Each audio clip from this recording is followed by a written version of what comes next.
Magandang umaga mga langga. Ayan, magluto po ako ngayong umaga ng chili con carne. Nagbisa na po ako dyan ng iniling na baboy. Tinimplahan ko na rin po yan dyan mga langga. Tapos susunod ko na po rin yung chili powder. Ayan po. Ayan. Konting halo po para mamix ng konti. Then isusunod natin ang tomato sauce. Ayan. Tinakpan ko po muna yan dyan.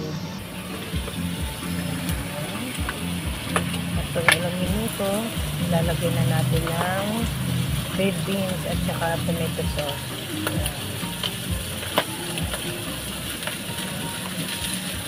Today is Thursday. So, happy Thursday sa inyong lahat. Naway maayos at maganda po ang gising ng bawat isa. Ayan po, kumukulo na siya. Pinahinaan ko na po ng konti. Natuyuin natin siya ng konti para masarap. Ayan po. Ito lamang po.